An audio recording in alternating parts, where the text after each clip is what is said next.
there is a biological machine that produces 450 pounds of food per year.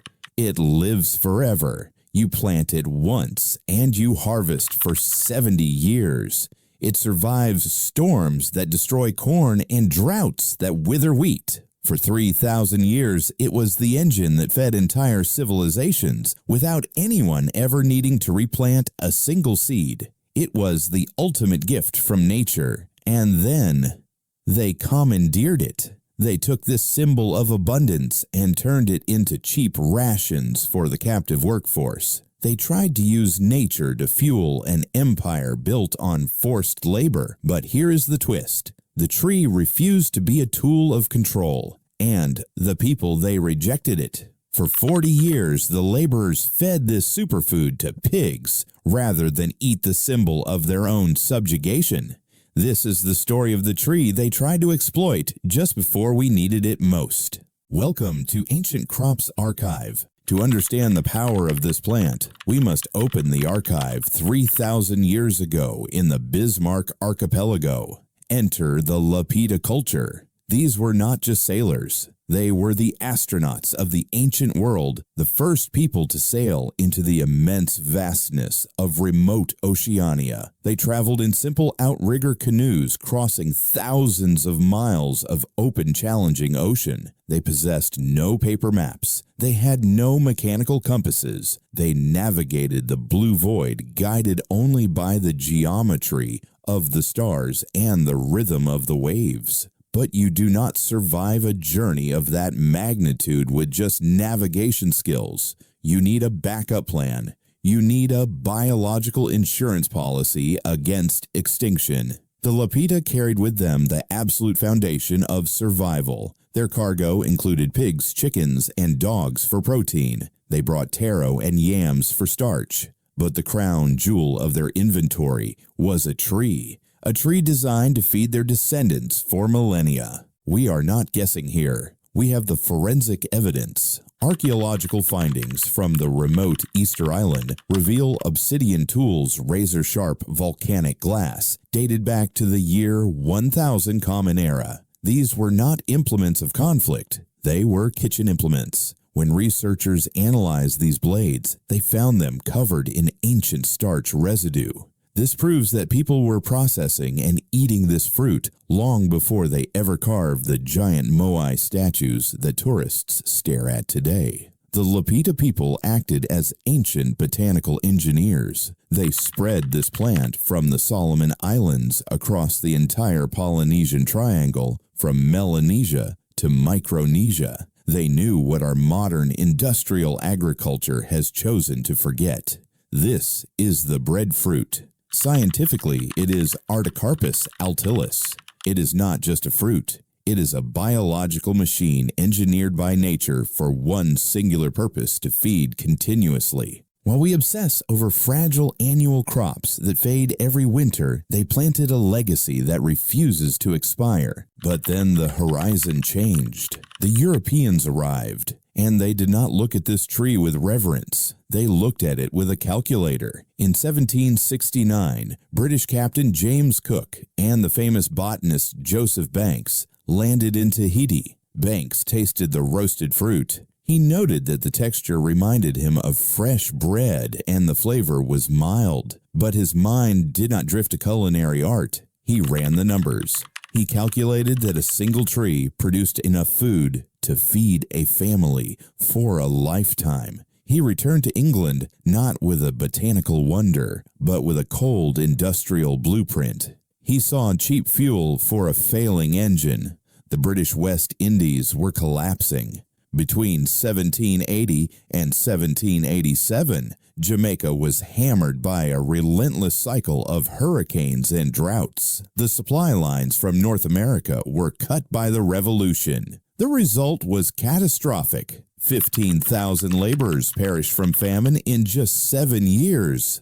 The plantation owners were desperate. They did not care about suffering. They cared that their labor force was diminishing faster than it could be replaced. They needed a food source that was free, abundant, and required zero effort. Enter Lieutenant William Bligh and the HMS Bounty.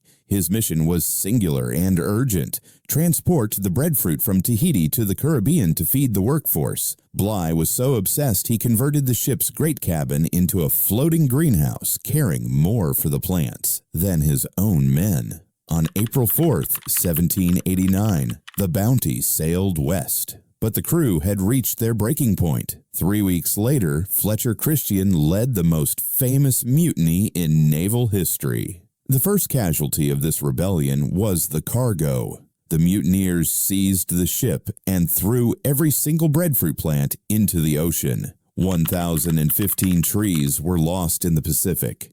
But the Empire was relentless. Bligh survived, and he was sent back just 2 years later with more ships and increased security. In 1793, he finally forced the trees into Jamaican soil. The trees flourished in the dark volcanic earth. The plantation owners celebrated their victory. They had solved the hunger equation, but they forgot the human variable. The population refused to eat it. They called it strange fruit, a crop tainted by the intention of its arrival.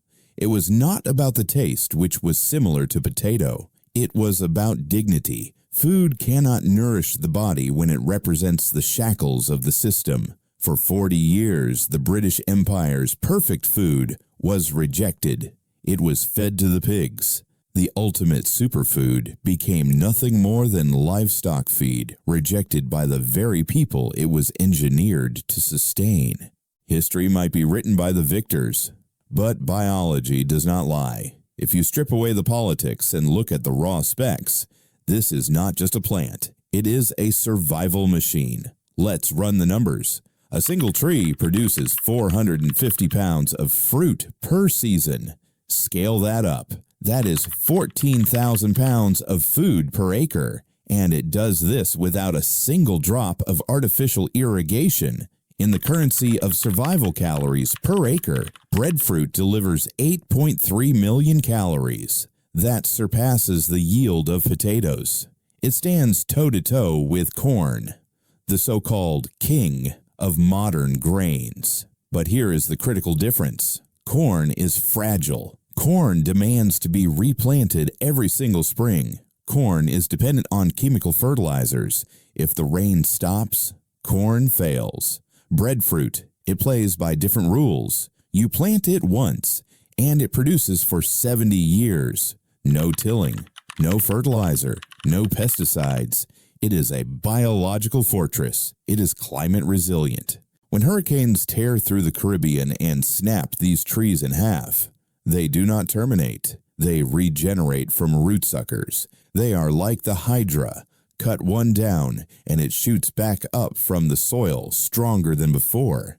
A single tree, planted in your backyard, can sustain 2 adults for an entire year on carbohydrates alone. In terms of pure raw productivity, breadfruit rivals the most efficient genetically modified crops on Earth. And it does so without destroying the soil. It is a perennial food system that regenerates itself. And that is exactly why you don't see it in the supermarket. It is a direct threat to an economy built on scarcity, because you cannot sell seeds every year into a farmer who never needs to buy them again. It took 2 generations for the stigma to fade, but only after the era of servitude was broken did breadfruit reveal its true nature. It became the soul of Jamaican cuisine. And when you look at the biological profile, you understand why the Empire wanted it so badly. It is a nutritional powerhouse. It is packed with complex carbohydrates. It carries more protein than white rice. It holds more fiber than potatoes. It is loaded with potassium, magnesium, and vitamin C. The taste. It is a shapeshifter. When you roast it over an open fire, the air fills with the scent of fresh bakery bread. When you fry it, it becomes golden, starchy, and crispier than any French fry you have ever tasted.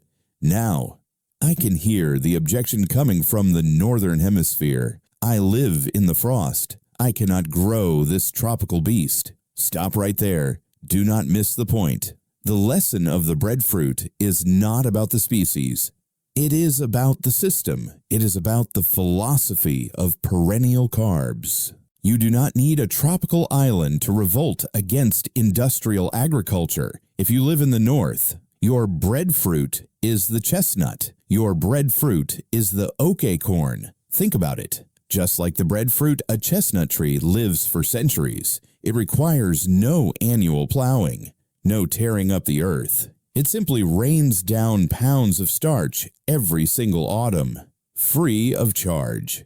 The mission is simple. Find the tree in your specific climate that feeds you like a mother, not a machine. Today, the irony is profound. The tree introduced to feed the captive has become a symbol of food sovereignty. Climate models warn that crop yields like corn and wheat could crash by the year 2050 due to heat. Yet the answer has been waiting in the Pacific for 3 millennia. The Breadfruit Institute in Hawaii is now distributing thousands of trees to solve global food insecurity. This knowledge isn't lost. It lives in the soil. It lives in every farmer who plants a tree that harvests for a lifetime. Whether it is breadfruit in the tropics or chestnuts in the cold, planting a perennial food source is an act of rebellion. If this vault opened something for you, subscribe to Ancient Crops Archive. Let us reclaim our food one tree at a time.